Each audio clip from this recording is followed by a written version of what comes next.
Muy buenos días, queridos seguidores, miradores, oidores, bebedores, masticadores, etcétera, de la Comuna de la Palabra. Nuevamente, como cada semana, tenemos un programa, el día de hoy muy interesante porque es un análisis relativamente compartido entre dos países. Le voy a llamar país, aunque sé que Puerto Rico es uno de los estados de las estrellas, de la bandera de las barras y las estrellas.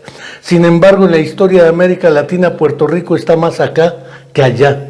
Si no recordemos Amor sin Barreras, que en Estados Unidos tuvo otro nombre.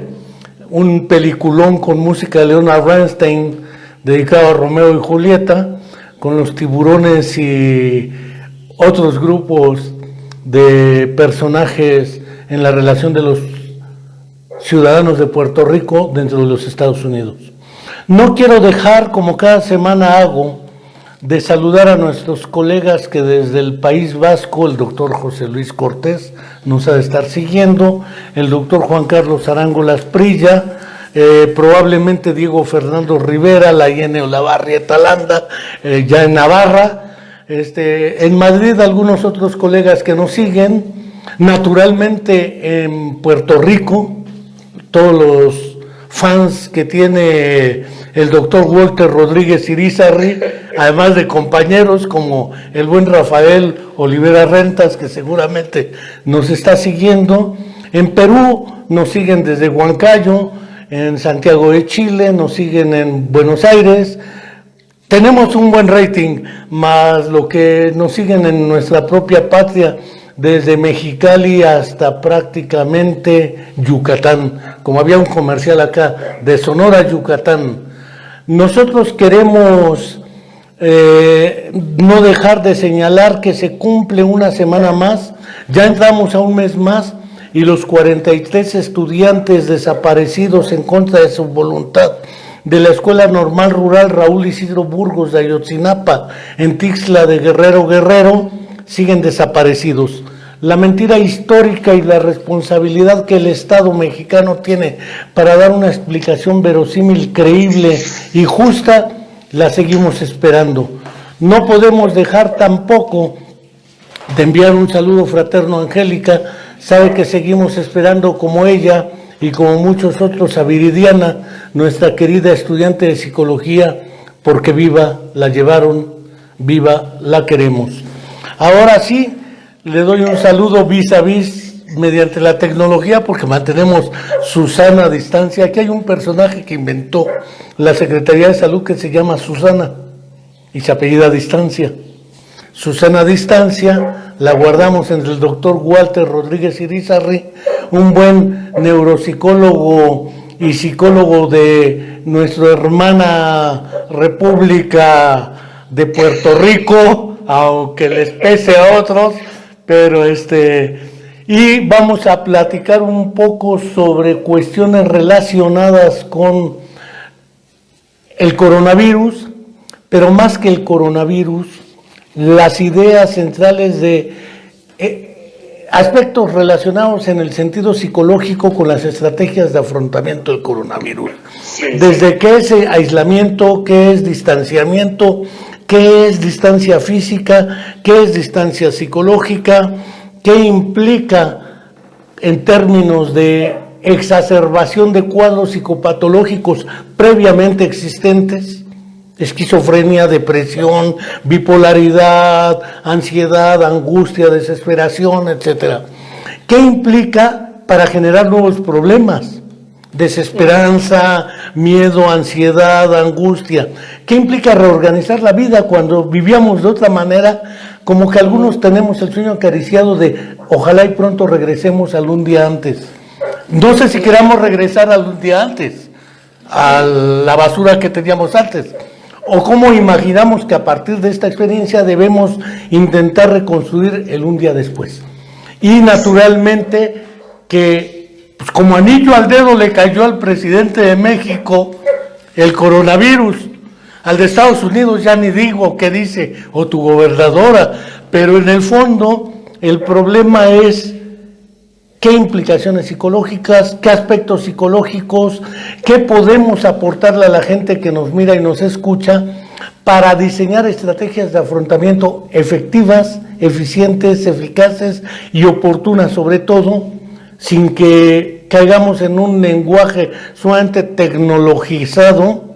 Yo sé que ustedes están obligados gremialmente a la APA mayor, la de los psicólogos, pero también a la APA menor, por el manual diagnóstico y estadístico para esta estrategia diagnóstica y de pago de servicios, etcétera. Cierro mi boquita y Walter, muchas gracias, psicólogo y neuropsicólogo de buen talante en Puerto Rico. Sí.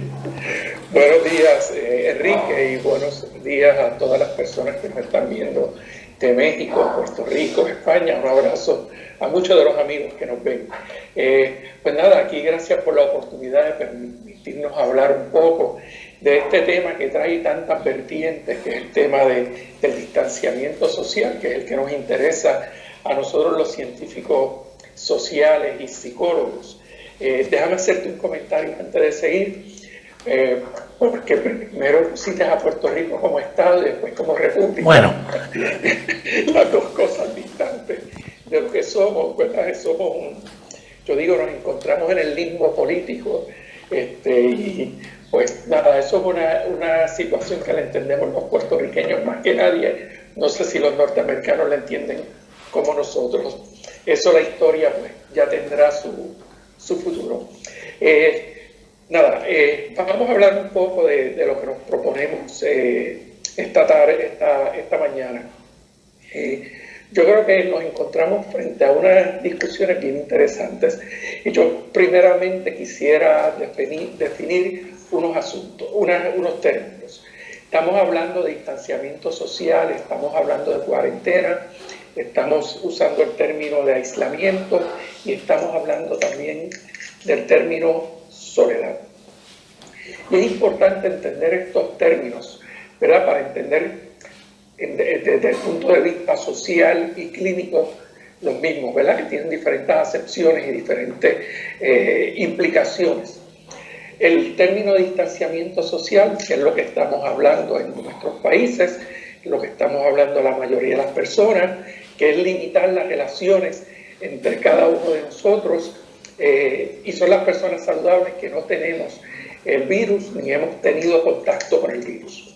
Cuarentena son aquellas personas que han tenido contacto con personas que han tenido el virus y hoy tienen que aislarse, tienen que estar aparte para dejar de ser vectores del virus. Y aislamiento, pues un término médico, ¿verdad? Que es aquella persona que tiene el virus, que tiene los síntomas, que implica estar hasta en un cuarto con presiones invertidas o negativas, como llaman los médicos, o en su casa sin contacto con nadie. El término soledad, que también es parte de estos conceptos que nos deben interesar, es a ese sentimiento que implica tener falta de vínculos.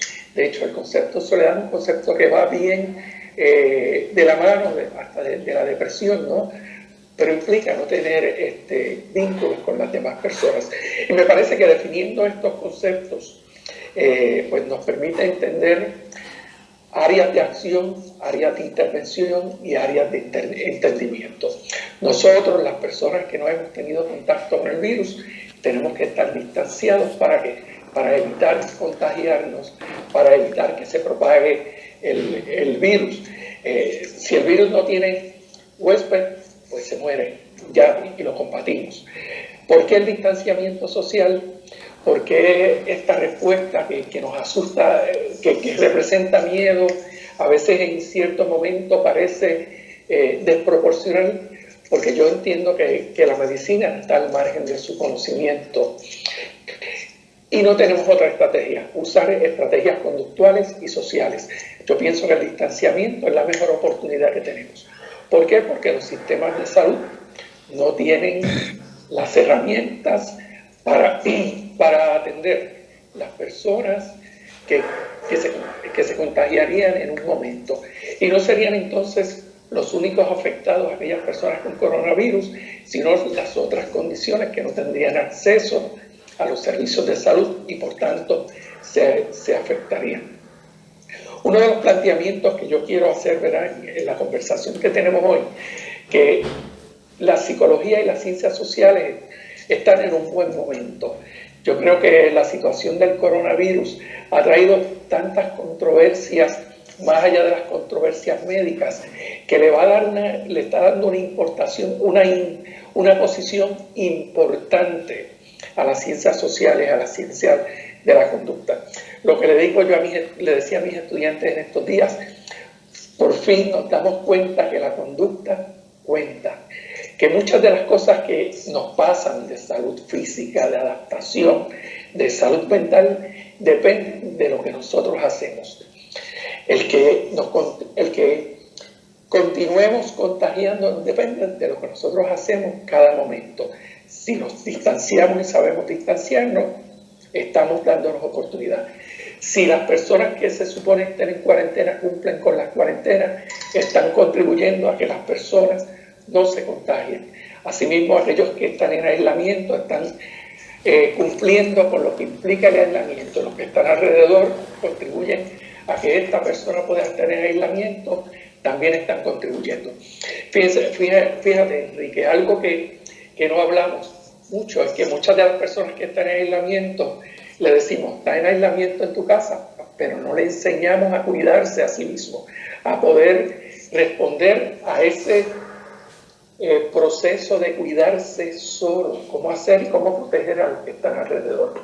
Y allí yo creo que la ciencia psicológica, las ciencias sociales, podemos contribuir mucho, ¿verdad?, para evitar que el virus se siga diseminando y contagiando. En términos de las ciencias sociales, estoy pensando, ¿verdad?, que entrarnos en un distanciamiento social implica entender las ciencias sociales. Y yo creo que allí, y las intervenciones sociales, y yo pienso que allí hemos fallado muchos, ¿verdad? Irnos a una cuarentena, un distanciamiento social, implica 3 procesos importantes. Un proceso de apoyo social. ¿Qué es ese proceso de apoyo social? Preparar las comunidades a estar distanciados, a estar en cuarentena. ¿Qué es ayudar a la comunidad? Pues identificar quienes tienen necesidades. ¿Cómo a estas personas le vamos a llevar agua? ¿Cómo las personas van a tener acceso a las comidas, a los medicamentos? ¿Cómo vamos a atender las personas de diversidad funcional? Aquellas personas que por alguna razón necesitan ayuda para poder ser funcionales. ¿Cómo vamos a tratar a nuestros pacientes de condiciones físicas y condiciones mentales? Y eso fue un plan que no hicimos, un plan que no ejecutamos, un plan que no hicimos. Segundo, el proceso de apoyo psicológico y social o apoyo comunitario, apoyo psicológico y comunitario. ¿Qué implica apoyo comunitario? Vamos a enseñar a las personas cómo se pueden mantener distanciados, cómo van a manejar su respuesta al distanciamiento, cómo vamos a preparar a los profesionales de la salud a responder, ¿verdad?, al miedo y la ansiedad que le provoca el contagiarse, el miedo y la ansiedad que le provoca poder contagiar a sus familiares, ¿verdad? Y para todo esto hay estrategias de cómo hacerlo, estrategias hasta cómo ellos van a manejar su manera de limpiarse, de desinfectarse, etc. Asimismo, no establecimos apoyos comunitarios, ¿verdad?, de cómo la comunidad se va a organizar, cómo la comunidad va a tener control de lo que está pasando. En eso los chinos fueron excelentes, ¿verdad? Se organizaron en comunidades, las mismas comunidades controlaron quién entraba, quién salía y cómo apoyaron a sus miembros de la comunidad. Y eso pues, va a facilitar la etapa más difícil de la cuarentena, que es el proceso de ejecución de la ley, ¿verdad? Porque el distanciamiento pues, viene por mandatos legales. Así que esos procesos pues, necesitan definitivamente, ¿verdad?, todo un proceso social para que sea efectivo. ¿Alguna pregunta, Enrique? Mira, Llevo 10 minutos callado, estoy más sorprendido de ello. Has logrado que me mantenga callado una buena dosis de tiempo, pero vale la pena tomar en cuenta, quizá valga la pena reflexionar una idea que el psicólogo de Barcelona, César Coll y Salvador, dedicado al ámbito de la educación, currículo, enseñanza, etcétera, diferenciaba nítidamente el distanciamiento físico o interacción de el distanciamiento psicológico o interactividad. Tú y yo estamos a una distancia que hoy podemos romperlo. Yo recuerdo muy bien cuando leí por vez primera de Jean Piaget su libro en francés, porque no tiene traducción, Los mecanismos perceptivos. Y él decía que para hablar de percepción tengo que hablar de una relación espaciotemporal simultánea entre objeto perceptible y sujeto percipiente. Y siguiendo a Esquirol, si hay percepción sin objeto perceptible, se llama alucinación. Luego entonces, nosotros estamos rompiendo la barrera de la distancia física y de la interacción física o conductual, dijeras, observable, medible, cuantificable, etcétera, y la estamos trascendiendo a una interactividad conjunta donde tú, con las voces interiores que llevas construidas a lo largo de tu vida, y yo también, podemos compartir en la distancia física. Yo he preferido el término distanciamiento físico sobre el distanciamiento social, porque además, como sabrás, tengo una buena relación de tiempo trabajando con autismo, y esta idea del sentimiento de soledad no lo tienen las personas con autismo. Aunque estén con la gente físicamente interactuando, no tienen ese sentimiento de soledad. Parece ser que muy nítidamente señalas que la soledad es un sentimiento, no un estado. Puedes estar rodeado de mucha gente, pero sentir que estás vacío, hueco y además en un sinsentido. Pero hay dos cosas que quizá valga la pena comentar en esta coyuntura de la distancia o el distanciamiento. Prefiero el físico que el social o conductual, porque no lo observamos. Excelente. Y dos, porque decidimos, independientemente del grado de conciencia que subyacga a la decisión, si fue por instrucción, orden, porque estamos de acuerdo o no estemos de acuerdo, etcétera, distanciarnos físicamente. Es decir, somos seres deseantes, dijera Jacques Lacan, y tenemos el deseo de no contagiarnos, de no morirnos, de no contagiar a nuestros seres queridos. A veces se logra o no se logra, hay frustración, etcétera.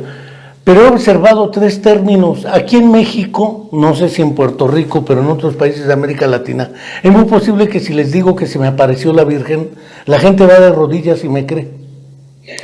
Si le digo que hay un chupacabras, que hay la Llorona, la gente cree. Pero si le digo que hay coronavirus, dice que no es cierto, que es un invento para controlar. El problema de lo primero que cae en las guerras y en este tipo de eventos es la verdad y la creencia, la credibilidad. Ese es un problema que enfrentamos los gobiernos, los sectores de salud y nosotros psicólogos en el problema de creer o no creer si es. Además, porque las teorías conspiranoicas plantean, no, es un invento para controlarlos. Leo el trabajo último de Chomsky, bueno, a lo mejor es una influencia fuerte, pero permite probar mecanismos y estrategias de control y subordinación en las relaciones de dominio, cosa que puede ser, y no mutuamente excluyente, cierto. El virus existe, el vector está ahí, toda esa historia, ¿no? Pero ¿cómo trabajar ante esa situación ya de falta? Porque acá hubo dos casos, un médico funcionario en Oaxaca dio positivo y pidió trato especial, como no se lo dieron, salió y empezó a escupir a todo el mundo. No faltan, como se dio en el SIDA en su momento, con la intención deliberada, casi psicopática, de perjudicar a otros. Y en dos comunidades, una que se llama Xochiapan, la gente se organizó, bueno, no la gente, ciertos sectores de gente, y amenazaron con quemar el hospital si lo hacían hospital para atender COVID. En Nuevo León, Monterrey, al norte del país, Nuevo León, ya quemaron uno. Wow. Entonces, Sí, este tipo de fenómenos psicosociales también vale la pena considerarlos, doctor. sí, sí, nada, de las injusticias hablaremos más adelante en esta conferencia. Yo creo que algo que nos trae el coronavirus es que está haciendo más evidentes ciertas injusticias, pero la hablaremos. Fíjate, quería que ya que en la línea de pensamiento que llevábamos, estaba revisando una revisión de literatura sistemática que se tiró sobre el impacto del distanciamiento social y las cuarentenas y publica unos hallazgos súper interesantes, muy interesantes y que los debemos tomar en cuenta para ser efectivos en este proceso. Mira, una de las cosas que dice este artículo sobre revisión sistemática de literatura es que un hallazgo importante es que la información dar información en el proceso de, déjame eliminar aquí mi gata que quiere salir en la imagen. Bueno, uno de los elementos importantes en el proceso de la cuarentena es dar información correcta. Y yo creo que el esfuerzo de dar la información correcta a la población es clave. En la medida que las personas entienden de qué se trata, qué pueden hacer, es mejor. Y esa información debe estar dada por las personas con el poder de experto para hacerlo. Médicos, psicólogos, profesionales, personas como tú, como yo, que podemos llevar un mensaje, ¿verdad?, informado, basado en evidencia. Yo creo que el ejercicio de dar información es primordial en este proceso. La comunicación dentro de la cuarentena tiene que hacerse más rápido y dentro del distanciamiento, ¿verdad? Hay que establecer vías de comunicación entre las autoridades, entre los grupos profesionales, entre los médicos, entre los psicólogos. Aquí en Puerto Rico, te tengo que decir que colegas míos como el doctor Julio Jiménez ha abierto líneas, ¿verdad?, de teléfono para darle comunicación a pacientes, familias de pacientes, a profesionales, darle ayuda. Y eso ha sido un proceso muy, muy efectivo. Un tercer elemento que establece, ¿verdad?, para que esto sea efectivo, es que se deben suplir las necesidades de las personas que están en cuarentena. Aquí en la prensa hubo una controversia bien interesante diciendo que quien no estaban cumpliendo la cuarentena era la gente mayor, que estaban en la calle, que estaban en los supermercados, que estaban en las farmacias, que estaban rompiendo con la cuarentena. Pues yo no estoy diciendo que no sea correcto que ellos nos estén fallando. Lo que no es correcto es que nosotros como sociedad no le estemos ofreciendo alternativas para que ellos no tengan que salir de sus casas a satisfacer sus necesidades. Las personas mayores, en su mayoría, viven solas y no tienen los apoyos ni los recursos tecnológicos que tenemos las personas promedio, ¿verdad? Así que hay que ir creando estrategias para poder satisfacer las necesidades. La sociedad puertorriqueña, yo la admiro, ¿verdad? Hemos tenido 3 eventos importantes en los últimos años, una tormenta, un huracán categoría 5, hemos tenido terremotos, hemos tenido un golpe de estado pacífico de manera muy romántica y ahora tenemos este evento del COVID-16. Ya nos estamos organizando para ofrecer servicios.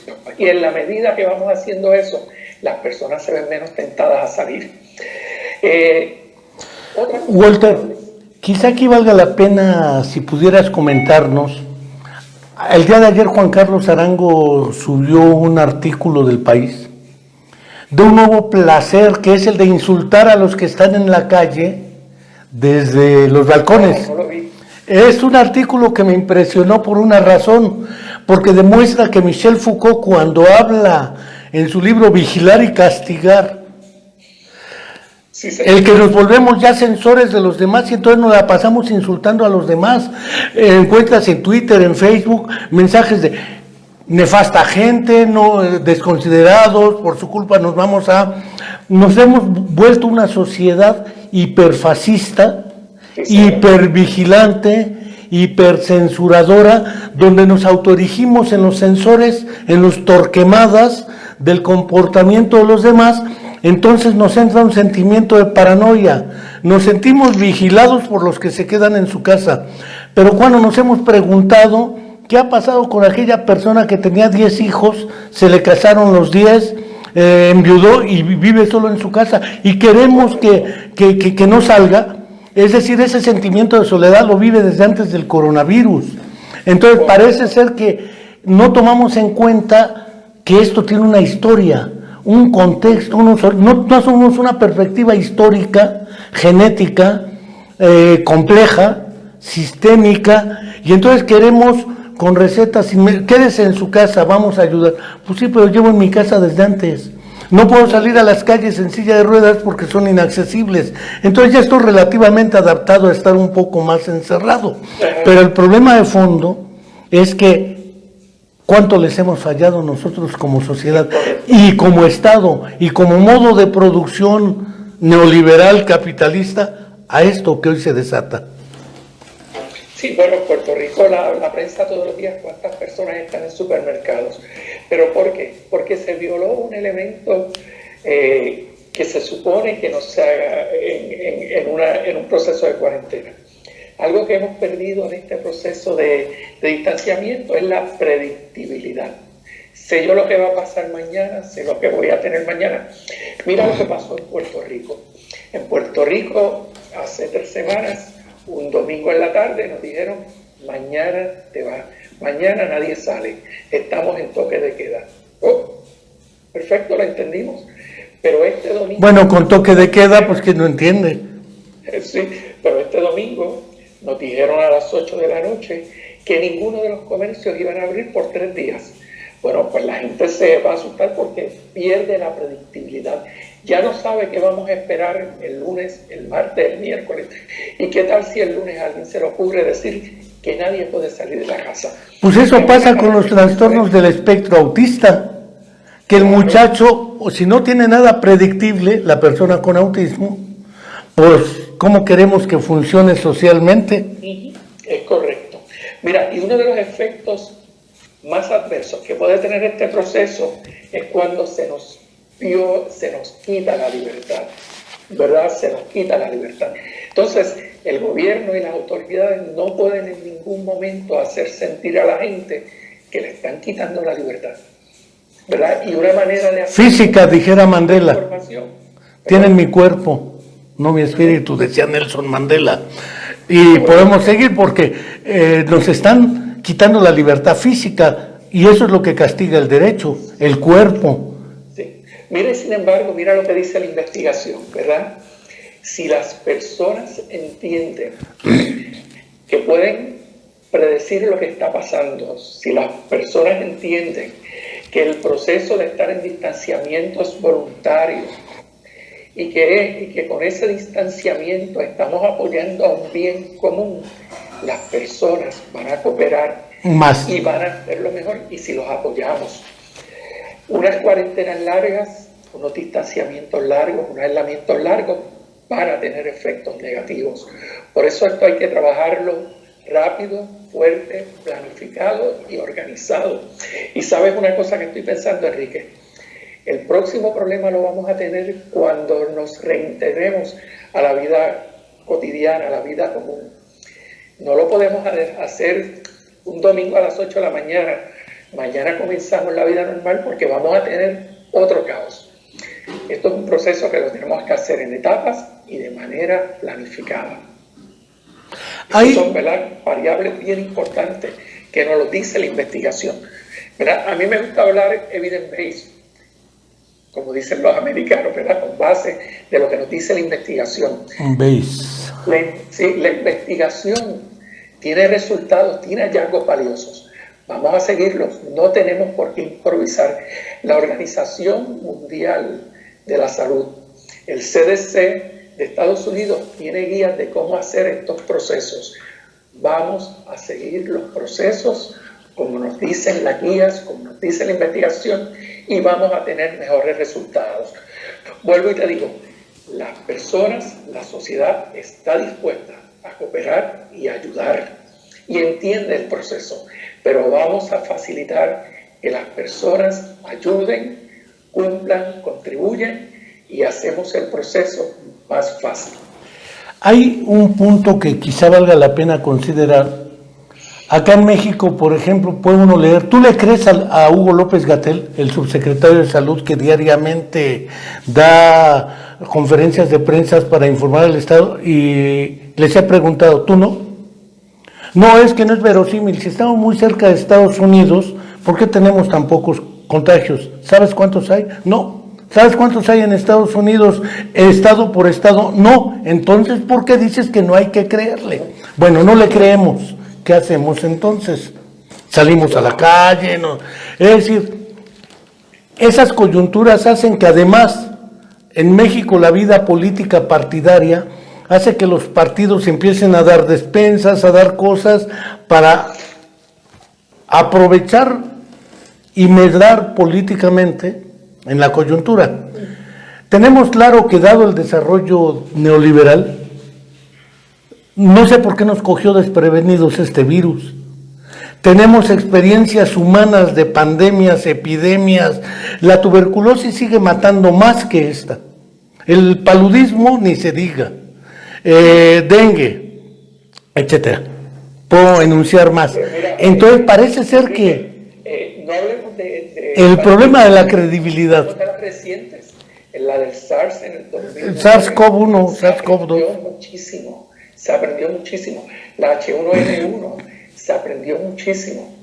Canadá tiene unos estudios extraordinarios de cómo manejar esas epidemias y los efectos. Mira, estaba leyendo una investigación muy interesante de Canadá sobre el SARS y los efectos que tuvo, ¿verdad?, el distanciamiento en dicha situación. Oye, encontraron cosas bien interesantes.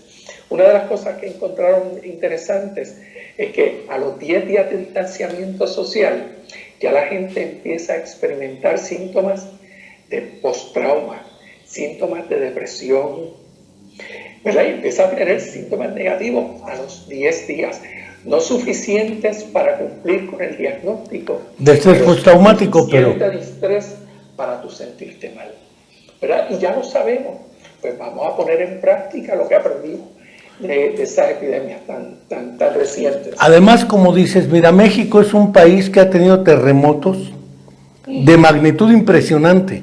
Sí, México tiene una zona sísmica, huracanes por ambos lados. Ustedes ya ni te platico, Cuba, son expertos en huracanes. Pero, claro, pero no cabe duda que entre terremotos y esas calamidades, masacres en México, que por fortuna en Puerto Rico no se dan, pero la violencia descomunal sigue más, seguimos teniendo más muertos y desaparecidos por el crimen organizado y por la violencia interna, política y económica, que por la propia pandemia. Entonces, esto hace que a la hora de las comparaciones uno tienda a mitigar el miedo, el dolor y la incertidumbre que señalas. No sé cuándo va a acabar esto.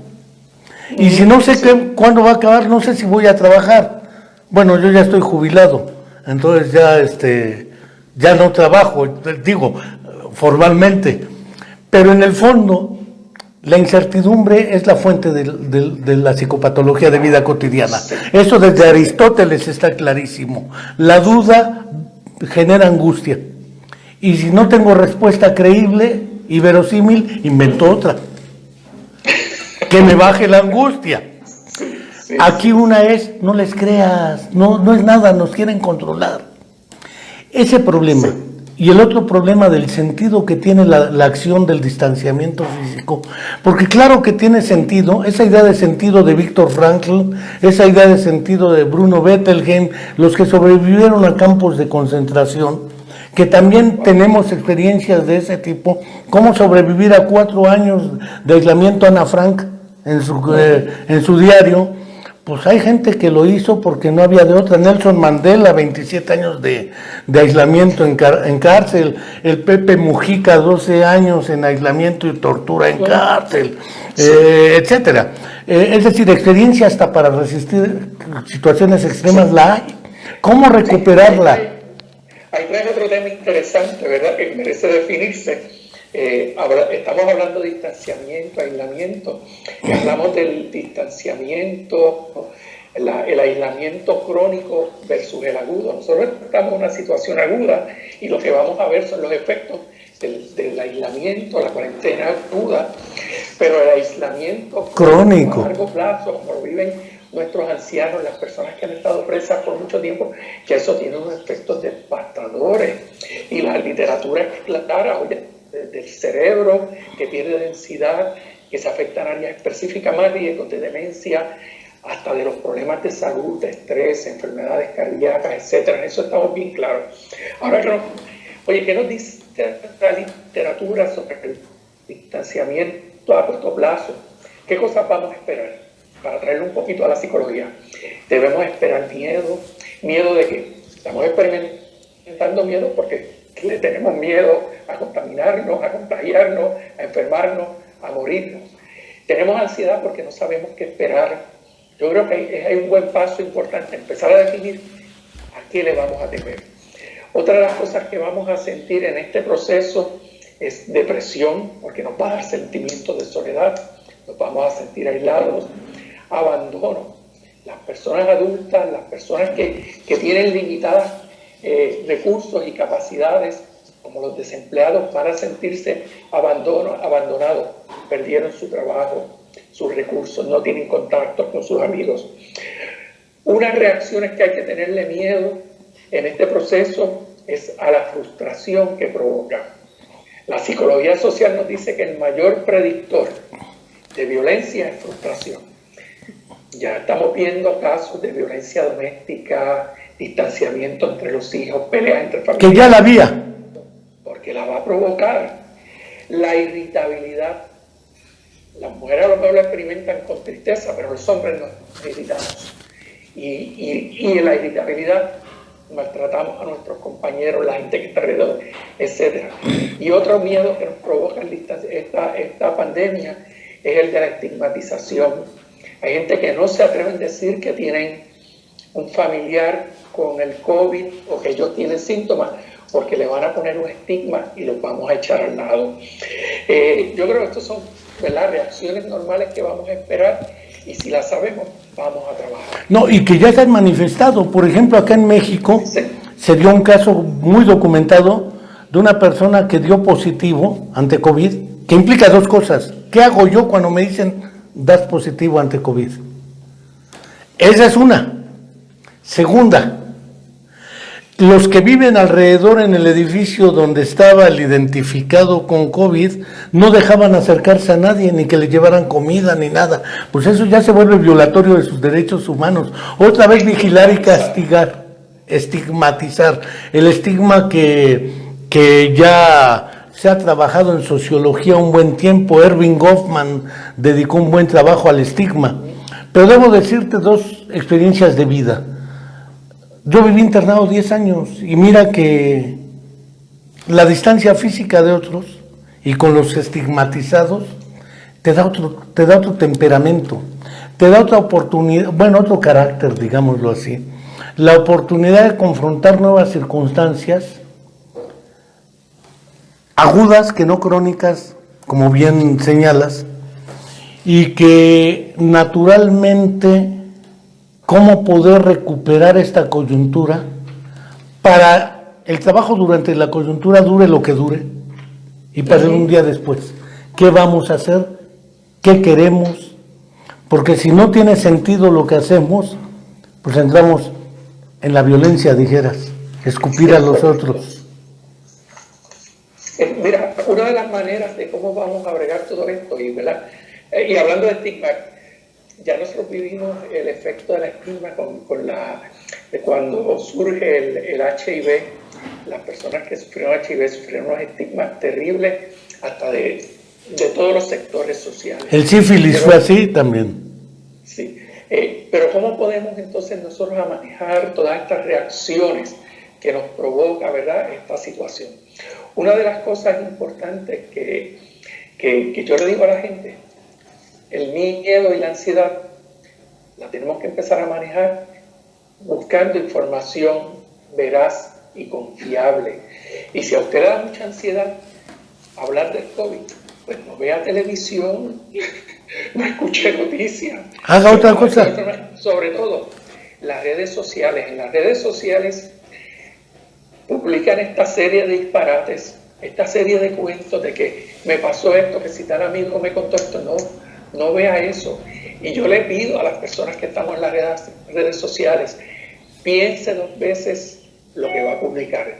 Si lo que usted va a publicar no es confiable, no lo publique. Si le parece que no va a contribuir positivamente, no lo haga, porque no está ayudando a las personas que están, ¿verdad?, sufriendo los rezagos del miedo y la ansiedad. Otra cosa que le ayuda a la gente bastante cuando están distanciados o están en cuarentena es establecer rutinas, ¿verdad?, en su casa. Yo he hecho rutinas. Me levanto todos los días como si fuera a trabajar, me preparo como si fuera a trabajar, me desayuno, establezco mi espacio, tengo mis horas de trabajo, mis horas en que me comunico con mis compañeros en nuestra casa, que se ha convertido en un área de trabajo. Mi esposa está trabajando en su oficina, mi hijo que es maestro. Al mediodía nos encontramos a salir a almorzar como si estuviéramos en una oficina y a la 1 nos encerramos y seguimos trabajando. Hay que establecer rutinas saludables que te mantengan ocupado y que te permitan establecer objetivos diarios. Hablamos ahorita de distanciamiento, hablamos de soledad. Sí podemos estar distanciados, pero podemos estar vinculados. Claro. Las redes sociales es una buena manera de estar vinculados. Pero recuerden que no todo el mundo tiene redes sociales. Puerto Rico es un país donde el 60% de las personas no tienen computadoras, donde la mitad de la población no tiene internet de banda ancha. Pues nada, pues vamos a mantenernos vinculados con aquellas personas que sabemos que no tienen internet. Nuestros viejos los podemos llamar. Hay amigos que sabemos que no tienen redes, pues vamos a llamarlos, que nos cuesta hacer una llamada. Yo hago mi listita de personas que voy a llamar durante el día y lo hago, porque sé que le va a hacer falta nuestra llamada. Pero así que tenemos que mantenernos vinculados. Con mis compañeros de trabajo en mi oficina, pues yo me mantengo en contacto con mis compañeros. En estos días estuvimos haciendo unos cursos y unas horas al día nos comunicábamos para ayudarnos.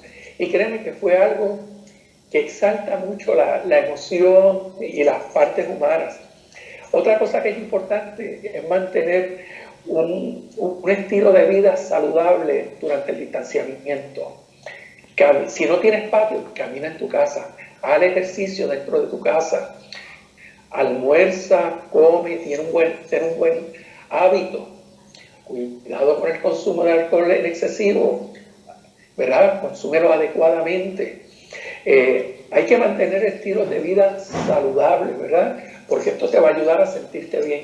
Mantén hábitos de vigilia y sueño saludable. El esfuerzo que yo me he hecho es dormir a unas horas, no dormir de día, ¿verdad? Porque me encontré los primeros días levantándome a las 3 de la mañana a trabajar.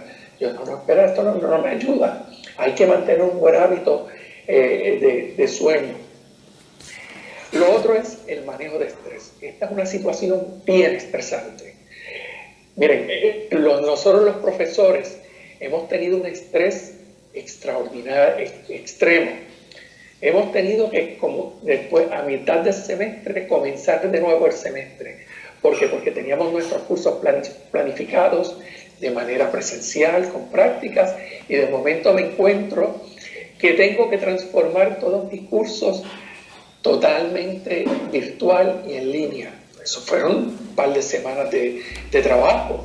Eso fue un estrés fuerte. Así que usar estrategias de estrés, de control de estrés, técnicas de relajación, de visualización, de respiración. Cognitivo-conductual tiene mucho para ello. Cambiar de foco. Sí, Sí. dime que no te dejaba hablar, Enrique. Sí, no, al contrario, está bien, pues eres el invitado y el invitado manda, pero pues hay estrategias cognitivo-conductuales muy probadas para ello. No soy precisamente muy de ese enfoque, pero hay estrategias ya probadas. ¿Para qué buscarle 5 pies al gato si ya sé que tiene 4? Pues claro, Internet tiene 500 páginas de eso, sin números, sin páginas. Claro. Una de las estrategias que yo le dije a mucha gente, vamos a usar las estrategias de inteligencia emocional. Son estrategias fáciles, tales como que reconocer qué emociones estoy experimentando. Segundo, entender qué emociones experimento y qué consecuencias tiene en mí y qué consecuencias tienen los demás. Cuando sintamos una emoción, vamos a tratar de identificar qué emoción siento. Siento coraje, siento miedo, siento ansiedad, siento tristeza. A veces entre el miedo, la tristeza y la irritabilidad son líneas finas. ¿Cuál estoy sintiendo? Pongámosles una etiqueta. Expresar emociones. Oye, a los hombres en nuestra cultura se nos hace difícil expresar emociones. ¿Qué es eso? ¿Las emociones? No, hombre, pura cognición. No lloramos. Nos enseñaron que no tenemos miedo. Vamos a hablar de nuestras emociones. A nuestras parejas, mira, me siento con coraje, me siento irritado. Vamos a decirlo para que nos ayuden. Luego de eso, luego que tengamos todo eso, vamos a aprender a regular nuestras emociones. Y es la mejor manera de manejar.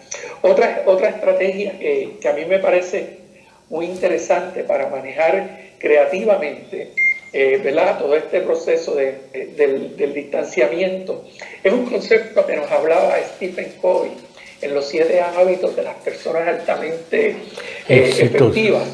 Él tenía un concepto que a mí me fascinaba. Es el concepto de afilar la sierra. ¿Lo conoces, Enrique? Afilar la sierra. Para cortar lo que haya que cortar. La historia es bien interesante. Tenías este leñador que estaba cortando un árbol y seguía cortando, pero no se detuvo a afilar la sierra. ¿Qué pasa si la sierra no tiene filo? Va a tardarse más en cortar el árbol. Así que hay que sacar un ratito, distanciarse de lo que estás haciendo y afilar esa sierra para que te pueda ayudar más en cortar ese árbol. Entonces, una de las estrategias que yo decidí para mí fue precisamente esa, afilar la sierra. Y afilar la sierra implica sacar un rato para uno cultivarse, para uno encontrarse con uno mismo, para uno cultivar las áreas espirituales. No estoy hablando de religión, pero cultivar tus ideas, tus pensamientos, pensar en lo que tiene valor y significado para ti. Cultivar esa dimensión mental de qué quieres, a dónde vas, qué hacer, y hasta de cultivar relaciones de esta manera y hasta cultivar tu salud. Yo pienso que este momento que nos da ese ocio, que nos rompe con la rutina diaria, nos da un buen espacio para cultivar la sierra, ¿verdad? Para cultivar nuestra vida, afilar la sierra.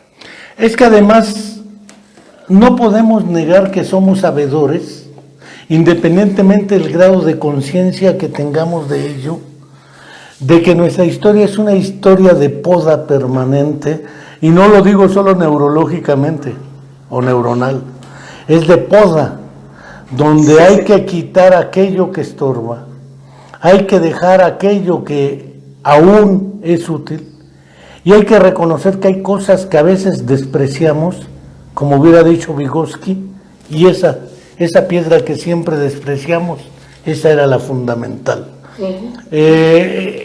La historia nos demuestra, porque experiencias hemos tenido muchas, lo que pasa es que la memoria también es misteriosa, tiende a obviar, a olvidar, dijera el Sigmund Freud, a reprimir aquello que nos duele y levantamos aquello que nos exalta.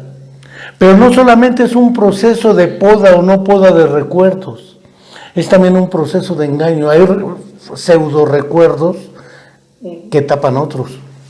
Esta historia muy fraudiana, digo Sigmund Fraude y no Sigmund Freud, pero no cabe duda que tampoco todo lo que dijo es insostenible.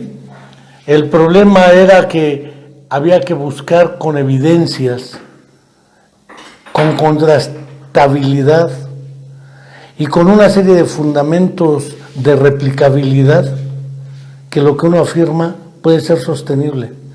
Porque si nos vamos a basar en creencias, es que yo no le creo a lo que acaba de decir Walter.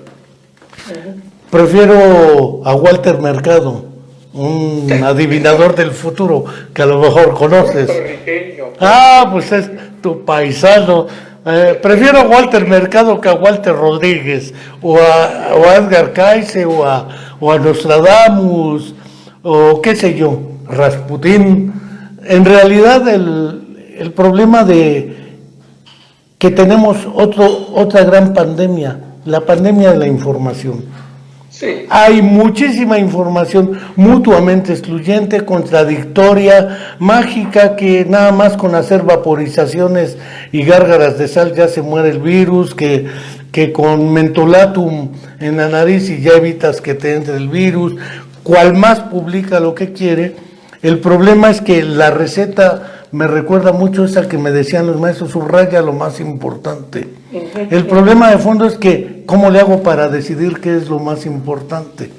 Lo mismo ante tu sugerencia, busque la información más fundada, más verosímil, más creíble. ¿Cómo? Porque la receta es clara. Me decía mi abuela, échale un puñado de esto al mole y te sale bueno, pues yo le daba, pero la noción de puñado, ¿cómo? ¿Cómo diferenciamos en esta época donde la verdad, la credibilidad y la información corre por todos lados de muchas formas?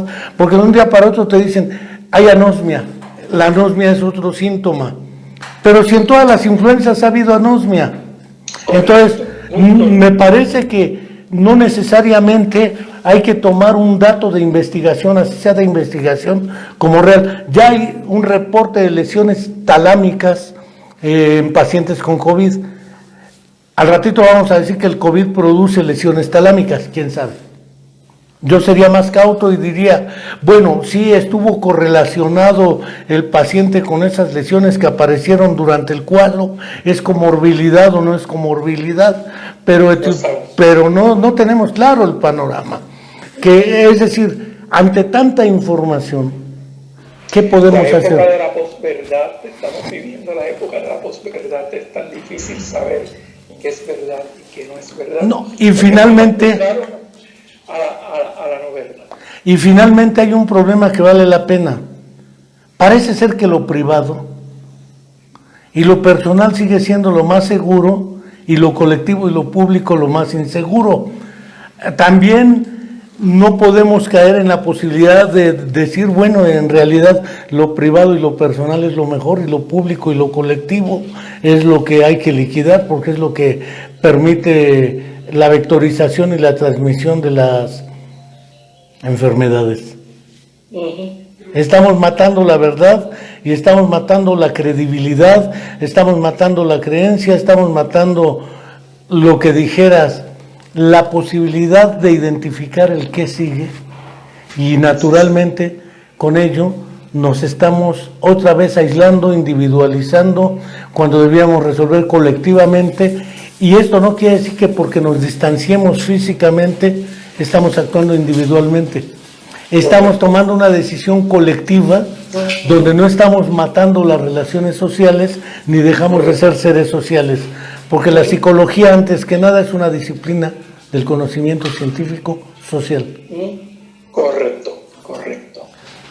Muy correcto. Oye, estaba pensando, has traído unas reflexiones muy interesantes. Déjame decirte, ¿has leído de los neuropsicoanalistas? Ah, sí, claro, de los trabajos, es un judío interesante el neuropsicoanálisis, pero después le entraremos al neuropsicoanálisis. De lo psicológico ¿verdad? Pero no podemos desvincular lo psicológico del contexto social. Claro. Un momento histórico Entonces, a mí me parece que tenemos que manejar bien este proceso porque podemos pasar de la pandemia al pandemonio, de la pandemia al desastre, y si no lo manejamos bien, nos vamos a quedar con un desastre, ¿verdad? Uno de los asuntos que a mí me interesa mucho en este proceso es que ha traído a flote, ha hecho evidente las grandes diferencias sociales, desigualdades sociales. Y las estamos viendo, las desigualdades sociales, ¿verdad? Ahorita tú planteaste de alguien que se molestó porque no lo quisieron dar servicio. Un funcionario además, de salud. Las grandes desigualdades sociales. Y me parece a mí que pues, hay personas que pues, tienen los recursos personales, psicológicos, económicos, sociales, para afrontar este distanciamiento social. Pero hay personas que no tienen estos recursos. En Puerto Rico hicieron una encuesta por internet hace una semana en un programa que se llama Jugando Pelota Dura, de cuánto dinero le quedaba a la gente. Y más de la mitad de la gente comentó que no tenían dinero para una semana más. O sea, no tenían dinero ya para afrontar lo que sigue. Entonces, ¿qué nos estamos encontrando? ¿Verdad? Que una de las grandes pérdidas que trae esta pandemia es que vamos a encontrar mucha gente que va a perder sus empleos, va a perder sus ingresos y que probablemente para algunos esto va a tener un impacto a largo plazo, más allá del distanciamiento. Algunas personas podrán pasar la cuarentena, podrán pasar el distanciamiento, pero van a tardar en recuperarse y van a continuar teniendo sus problemas. La investigación dice que personas que pierden empleo, pierden sus recursos económicos, van a tener efectos psicológicos más allá de ese proceso que hasta les pueden durar a mucho tiempo en su vida. De hecho, en situaciones donde se pierde el desempleo, aumentan los suicidios, aumentan los riesgos de suicidio, la ideación suicida. Estas son cosas que tenemos que estar muy atentos en nuestra sociedad, ¿verdad? Porque la pandemia pues, va a ser injusta. Aquel que tiene recursos perfectos va a poder responder, pero aquel que no los tiene no va a poder responder. En Puerto Rico el gobierno pues, ha estado dando unas ayudas, pero las ayudas no te van a llegar de hoy para hoy, tardan. Hay personas que están al margen, que no van a poder cumplir, no van a poder recibir las ayudas. Hay personas que no tienen ni seguros de salud, a falta de un sistema de salud público, socializado. Pues, ¿quién le va a dar servicios de salud a esas personas? Así que yo creo que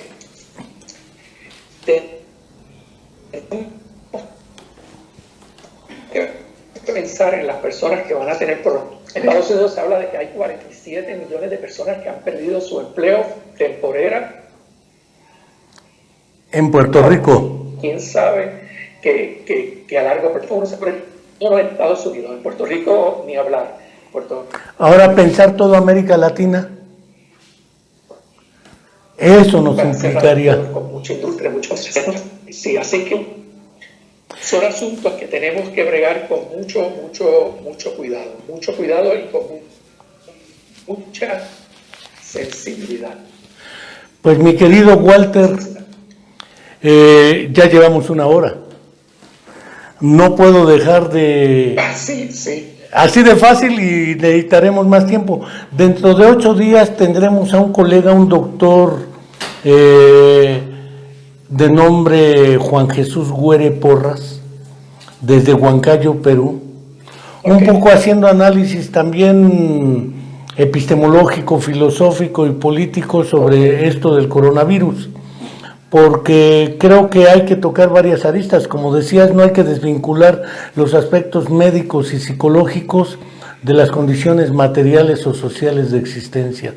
No quiero dejar de agradecer a quienes desde José Luis Cortés, Jesús María, tenemos a Jesús. Amenazó con que te iba a escuchar desde el País Vasco. Bueno.